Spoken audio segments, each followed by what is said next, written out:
இது ஃபர்ஸ்ட் மலேசியாவின் செய்திகள் உங்களுக்காக.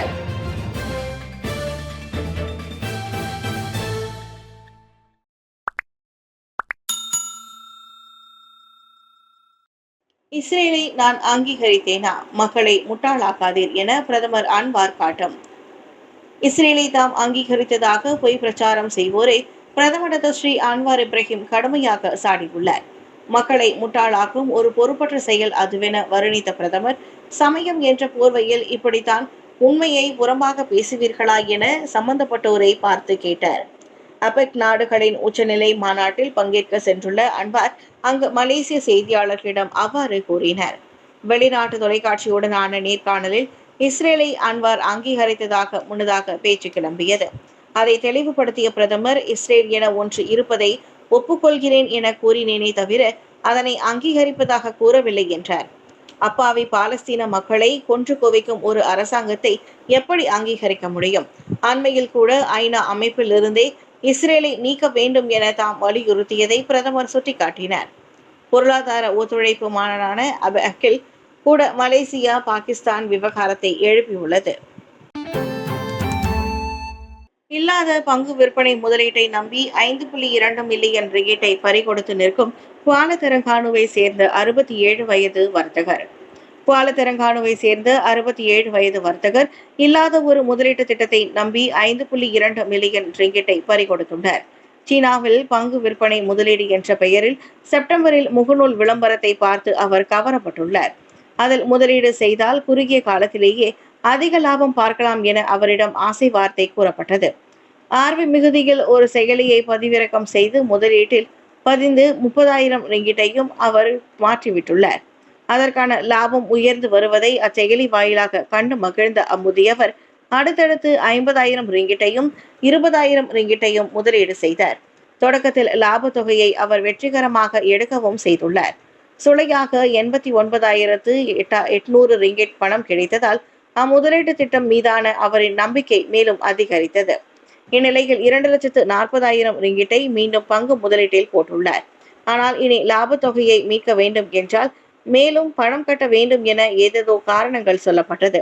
கொஞ்சமும் யோசிக்காதவராய் 13 முறையே 7 வெவ்வேறு வங்கி கணக்குகளுக்கு மொத்தமாக 5.2 மில்லியன் ரிங்கிட் பணத்தை அவர் மாற்றியுள்ளார்.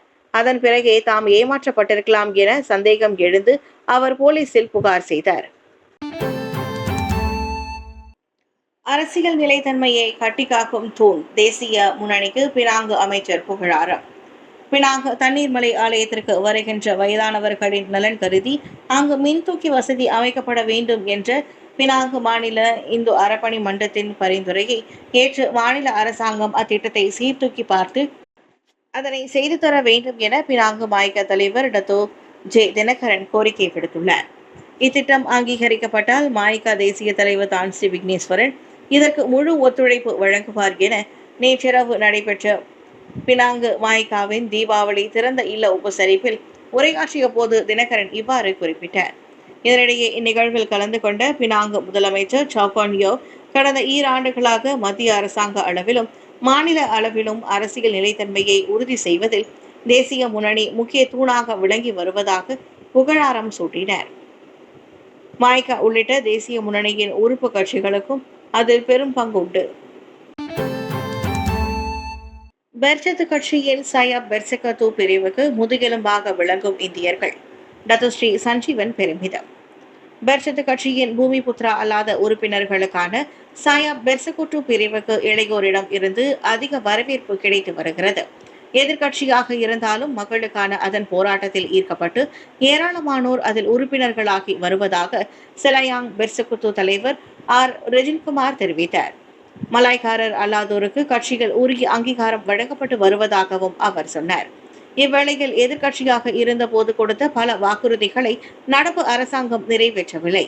2025 பட்ஜெட்டில் கூட இந்திய சமூகத்துக்கு 130 மில்லியன் ரிங்கிட் மட்டுமே ஒதுக்கப்பட்டுள்ளதால் இந்தியர்கள் அதிருப்தியில் இருப்பதாக சயாப் பெர்சகுத்து தேசிய துணைத் தலைவர் டத்தோஸ்ரீ சஞ்சீவன் கூறினார். இந்நிலையில் புறக்கணிக்கப்படும் மக்களுக்கான குரலாக பெர்ஜத் விளங்குவதால் ஏராளமான இந்தியர்கள் கட்சியில் இணைகின்றனர். தற்போது மொத்தமாக 30,000 முதல் 35,000 மலாய்க்காரர்கள் அல்லாத உறுப்பினர்களை கொண்டுள்ள பெர்சகுத்து பிரிவில் இந்தியர்கள் மட்டும் 15,000 முதல் 20,000 பேர் வரை இருப்பதாக சஞ்சீவன் சொன்னார். இன்று ஷாலாமில் நடைபெற்ற பெர்சத்து சாயாப் பெர்சகுத்து பிரிவின் ஸ்லாங்கூர் மாநில மாநாட்டில் பங்கேற்ற போது அவர் அவ்விவரங்களை பகிர்ந்து கொண்டார். கோப்பெங்கில் ஜேகேஆரின் டீம் பில்டிங் பயிற்சி துயரத்தில் முடிந்தது. 3 நீரில் மூழ்கி பலி. பேராக் சுங்கை கம்பாரில் நேற்று மாலை ஜேகேஆர் எனப்படும் பொதுப்பணித்துறையின் டீம் பில்டிங் பயிற்சியில் ஈடுபட்டவர்களில் 3 நீரில் மூழ்கி பரிதாபமாக உயிரிழந்தனர். அவர்களில் 2 ஆண்கள் 1 பெண் என தீயணைப்பு மீட்புத்துறை தெரிவித்தது. 6 கிலோமீட்டர் தூரத்தை உட்படுத்திய ஒயிட் வாட்டர் ராப்டிங் நடவடிக்கையின் போது கரை புரண்டோடிய ஆற்று நீரில் அவர்கள் அடித்து செல்லப்பட்டதாக தெரிகிறது. சம்பவத்தின் போது கனமழை பெய்ததாகவும் தெரிவிக்கப்பட்டது. குளுவாங்கில் வீட்டை உடைத்து திருட போனவன் ரத்த வெள்ளத்தில் இறந்து கிடந்தான். ஜொஹூர் குளுவான் ஜாலான் லக்சமானா சன்ரைஸ் பார்க் அருகே உள்ள ஒரு வீட்டை உடைத்து உள்ளே புகுந்த கொள்ளையன் அங்கேயே ரத்த வெள்ளத்தில் இறந்து கிடந்தான். நேற்றிரவு 7 மணி அளவில் நிகழ்ந்த அந்த சம்பவத்தில் வலது கையில் காயங்களுடன் அவன் இறந்து கிடந்ததாக குளுவாங் மாவட்ட போலீஸ் துணைத் தலைவர் சூப்பரிண்டென்டென்ட் முகமது நிஸ்பி தெரிவித்தார்.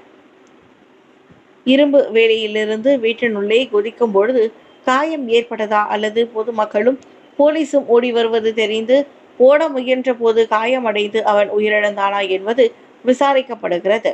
முன்னதாக தனது 3 கூட்டாளிகளுடன் அவ்வீட்டை உடைத்து அவன் உள்ளே செல்ல போன தகவல் போலீசுக்கு தெரிவிக்கப்பட்டது.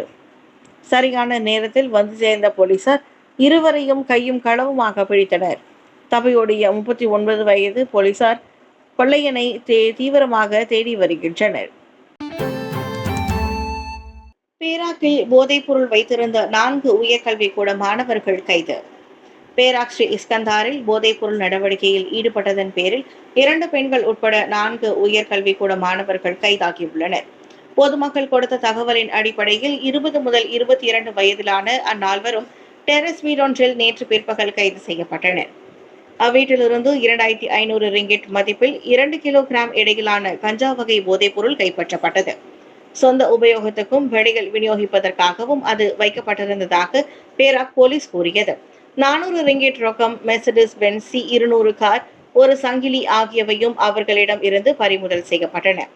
3 நவம்பர் 19 வரையிலும் இன்னொருவர் நவம்பர் 20 வரையிலும் விசாரணைக்காக தடுத்து வைக்கப்பட்டுள்ளனர். தீபாவளி விருந்தோம்பலுடன் திறப்பு விழா கண்டது பூச்சோங் 14வது மைல் ஸ்ரீ மகா மாரியம்மன் ஆலயத்தின் மாநாட்டு மண்டபம். நாட்டில் பழமை வாய்ந்த இந்து ஆலயங்களில் ஒன்று பூச்சோங் 14வது மைலில் அமைந்துள்ள ஸ்ரீ மகா மாரியம்மன் ஆலயம். சுமார் 130 ஆண்டுகளுக்கு மேலாக பூச்சோங் வட்டார மக்களுக்கு அருள் பாலித்துக் கொண்டிருக்கும் இந்த ஆலயம் இப்போது அதன் அருகில் 3 மாடிகள் கொண்ட மாநாட்டு மண்டபத்துடன் மிகவும் கம்பீரமாக காட்சியளிக்கிறது. நேற்று இம்மண்டபத்தின் கீழ்த்தளம் திறப்பு விழா கண்ட நிலையில் சுற்று வட்டார மக்களுக்கு அந்த தீப திருநாளை ஒட்டி விருந்தோம்பல் நிகழ்ச்சியும் நடைபெற்றது. 3 மாடிகள் கொண்ட இந்த மண்டபத்தை திருமணம் உட்பட அனைத்து சுபகாரியங்களுக்கும் பயன்படுத்திக் கொள்ள இயலும் என்கிறார் பூச்சோங் 14வது மைல் ஸ்ரீ மகா மாரியம்மன் ஆலயமும் மண்டபத்தின் தலைவருமான டாக்டர் AP சிவம். இந்த மண்டபத்தின் மூலம் கிடைக்கும் வருமானம் இந்திய சமூகத்திற்கும் இந்திய மாணவர்களின் கல்வி நிதிக்கும் பயன்படுத்தப்படும் என்றார் அவர். அடுத்த ஆண்டு ஜனவரி முதல் செயல்பாட உள்ள இந்த மண்டபத்திற்கு பொதுமக்கள் இப்பொழுதே அட்வான்ஸ்ட் ஈவென்ட் மேனேஜ்மெண்ட் சென்ட்ரிகான் பிரகத் வழிபதிவு செய்யப்படலாம் என அதன் நிர்வாக இயக்குனர் டாக்டர் சிவகுமார் தெரிவித்தார். தீபாவளி விருந்தில் மதுவும் மாமிசமும் பரிமாறப்பட்ட சர்ச்சை, மன்னிப்பு கோரிய பிரிட்டன் பிரதமர் அலுவலகம். தீபாவளி விருந்தில் மதுபானங்களும் அசைவ உணவுகளும் பரிமாறப்பட்டதற்காக பிரிட்டன் பிரதமர் அலுவலகம் மன்னிப்பு கோரியுள்ளது. அவ்விவகாரம் முன்னதாக சர்ச்சையான நிலையில் 2 வாரங்கள் கழித்து அவ்வறிக்கை வெளியாகியுள்ளது. பிரிட்டன் பிரதமரின் அதிகாரத்துவ இல்லமான நம்பர் 10 டவுனிங் ஸ்ட்ரீட்டில் அக்டோபர் 29ஆம் தேதி தீபாவளி கோலாகலமாக கொண்டாடப்பட்டது. பிரதமர் அலுவலக ஊழியர்களுக்கு இந்து அமைப்பினரும் பங்கேற்ற அவ்விருந்தில் அசைவ உணவுகளும் பீர், வைன் உள்ளிட்ட மதுபானங்களும் பரிமாறப்பட்டதால் பலர் முகம் சுளித்தனர். எனினும் இது பற்றி பிரதமர் அலுவலகம் கருத்து எதுவும் தெரிவிக்கவில்லை. இந்நிலையில் பிரதமர் கெய்ர் ஸ்டீமர் சந்தித்து இந்து அமைப்பின் பிரதிநிதி ஒருவர் அச்சம்பவம் குறித்து அதிருப்தி தெரிவித்தார். மது மாமிசத்தால் பிரதமர் அலுவலகம் புனிதம் பாதித்து விட்டதாக அவர் கூறியிருந்தார். இந்நிலையில் வருத்தம் தெரிவித்து அறிக்கை வெளியிட்டுள்ள பிரதமர் அலுவலகம் இனி இதுபோன்று நடக்காது என உத்தரவாதம் அளித்தது. உத்தரப்பிரதேச அரசு மருத்துவமனையில் தீ விபத்து, 10 பச்சிளம் குழந்தைகள் மரணம். இந்தியா உத்தரப்பிரதேசத்தில் உள்ள அரசு மருத்துவமனையில் ஏற்பட்ட தீ விபத்தில் 10 பச்சிளம் குழந்தைகள் உயிரிழந்துள்ளன. மருத்துவமனையின் சிசு பராமரிப்பு பிரிவில் வெள்ளிக்கிழமை இரவு 10:45 மணிக்கு திடீரென தீ ஏற்பட்டது. தகவல் அறிந்து மாவட்ட தீயணைப்பு வண்டியும் ராணுவ தீயணைப்பு வாகனமும் சம்பவ இடம் விரைந்து தீயை அணைக்க முயற்சியில் ஈடுபட்டன. ஆனால் தீயில் கருகியும் கரும்புகையால் மூச்சு திணறல் ஏற்பட்டும் 10 பச்சிளம் குழந்தைகள் பரிதாபமாக உயிரிழந்தன. 37 குழந்தைகள் பாதுகாப்பாக மீட்கப்பட்டன. மின்கசிவு காரணமாக தீ விபத்து ஏற்பட்டிருக்கலாம் என தொடக்க கட்ட விசாரணைகள் தெரிவிக்கின்றன. அவ்விபத்து குறித்து கடும் அதிர்ச்சி தெரிவித்த உத்தரப்பிரதேச மாநில முதலமைச்சர் மீட்பு பணிகளை போர்க்கால அடிப்படையில் மேற்கொள்ளுமாறு உத்தரவிட்டுள்ளார். தீ விபத்துக்கான காரணம் குறித்து உடனடி விசாரணை நடத்தி 12 மணி நேரங்களில் அறிக்கை தாக்கல் செய்யுமாறு போலீசுக்கு உத்தரவிட்டுள்ளார். மோசமாகி வரும் புகை மூட்டம், சுகாதார அவசர நிலையை அறிவித்த பாகிஸ்தான், இந்தியா. புகை மூட்டம் மோசமானதால் பாகிஸ்தானில் அதிக மக்கள் தொகையை கொண்ட பஞ்சாப் பிரதேசத்தின் லாகூர் உள்ளிட்ட 2 முக்கிய நகரங்களில் சுகாதார அவசர நிலை அறிவிக்கப்பட்டுள்ளது. வாரத்திற்கு 3 நாட்கள் அங்கு நடமாட்ட கட்டுப்பாட்டு ஆணை அமலுக்கு வந்துள்ளது. நோயாளிகளின் எண்ணிக்கை அதிகரிக்கலாம் என்பதால் மருத்துவமனைகள் முழு விழிப்பு நிலையில் வைக்கப்பட்டுள்ளதோடு கிளினிக்குகள் செயல்படுவதும் சில மணி நேரங்கள் நீட்டிக்கப்பட்டுள்ளது. 18 மில்லியனுக்கும் அதிகமான மக்கள் தொகையை கொண்ட பஞ்சாப் பிரதேசமே இந்த நச்சுக்காற்றில் அதிகம் பாதிக்கப்பட்டுள்ளது.